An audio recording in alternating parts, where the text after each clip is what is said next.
Hi, boys and girls. Happy Sabbath. I have a question. Do you like to go barefoot? Do you like to take your shoes and socks off and run around barefooted in the grass? Oh, I love to do that. In fact, I've loved to do that ever since I was a little girl. But tell me, has going barefoot ever got you in trouble? Well, I have to tell you, one time it got me in trouble. But to explain why, you need to know a certain verse in the Bible. This is found in the book of Ephesians, chapter 6, verses 1 to 3. This is what it says. Children, obey your parents in the Lord, for this is right. Honor your father and mother. Honor means to respect them, obey them, which is the first commandment with a promise. And that promise is that it may go well with you and that you may enjoy long life on the earth. Well, I can tell you, this one experience I had with going barefoot did not go well with me. Okay? And I'll tell you why. Okay? Remember, I lived in a little house in the country.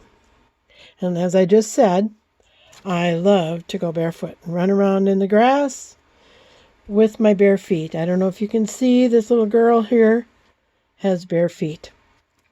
Okay, warm summer days, running barefoot. I hardly ever wore shoes in the summertime unless we were going somewhere. Well, one day, this was early. This wasn't summertime. This was early in the spring. We were still in school and we were having a little break from school. The snow had just melted and it was a really nice day. But it was, it was early spring. So if you remember my friend Louise, who lived just down the road from me, she called up and asked if I could come and play. And so my mom said, yes, you may. You may go play. But I want you to remember one thing. Do not take your shoes off. I had to wear shoes and socks to their house. And she said, my mom said, you have just been sick. I don't want you to get sick again.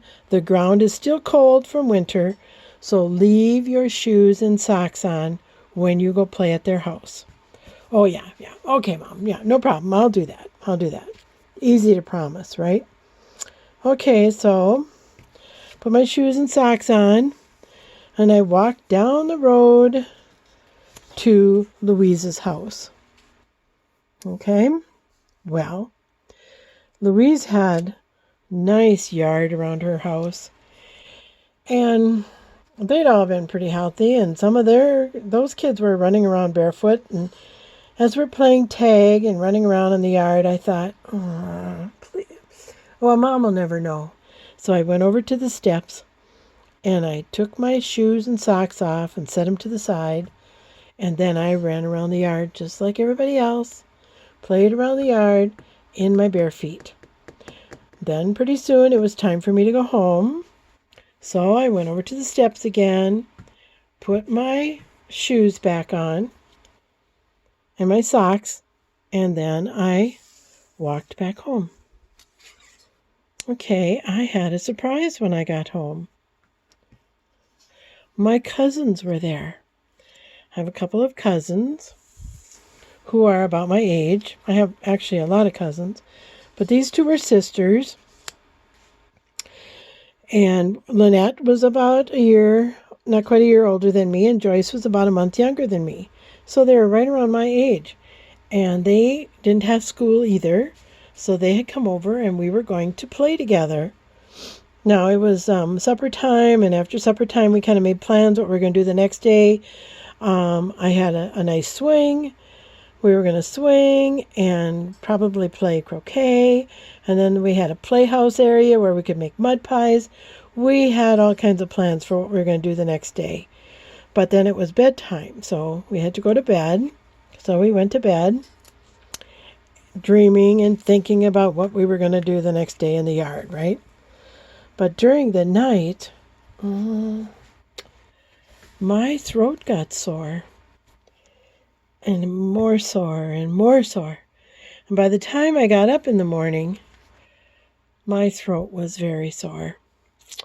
And I thought, oh, I can't tell my mom because she'll make me go to bed, or she'll send my cousins home. What can I do? So I talked to my cousins and I said, what do I do? What do I do? My throat hurts. My throat hurts. So they said, well, our grandma, when she would have a sore throat, she would gargle with warm water. Okay, so do you know how to gargle? Have you ever done that? Okay, well, I tell you, it's kind of interesting. And she had to do it with warm water, so that you fill the glass up with warm water, and then you put a little bit of the water in your mouth. You just take a little sip of it. So you've got some water, and you kind of swish it around in your mouth, and you try to get it to the back of your throat. You get it there in the back of your throat, and then you kind of move your tongue and you gargle. And that water is supposed to kind of hit in your throat there and soothe it a little bit. And then you spit the water out. And then you do it again. Take another sip, and you do that again and again. So I tried that. Well, number one, I really didn't like warm water. No, I really didn't like the warm water. 2, gargling isn't easy. And getting that water in the back of your throat and then going like that, it's not easy to do. And 3, it didn't work. My throat was still very sore. So I finally had to go to my mom and say, Mom, I don't feel good. She could tell I did not feel like playing. I didn't want to do anything. And so my mom put her hand on my forehead and she said, ooh, I think you have a temperature. So she took my temperature, and sure enough, I did. She said, you are sick. And then she asked me that dreaded question. She said, did you take your shoes and socks off when you went to Louise's house? Did you run around in that cold ground with your bare feet? Oh, I had to say, yes, I did. I'm sorry, Mom. And she said, well, I'm sorry too, because now you are sick and you are going to have to go to bed. And because you are sick and you have to go to bed, your cousins will have to go home. They can't stay and play with you when you're sick. And so now you're just going to be kind of stuck here all by yourself. You know, sometimes when we disobey, it doesn't just affect us. It can affect others too. My mom, it was going to make a little more work for my mom because she was going to have to take care of me. My cousins did not get to stay and play. They had to go home, so their special plans for their school break were messed up. And me, of course, then I had to suffer with the sore throat, which I really hate. There's a good reason why Jesus has said, children, obey your parents. But you know what? We need his help to obey.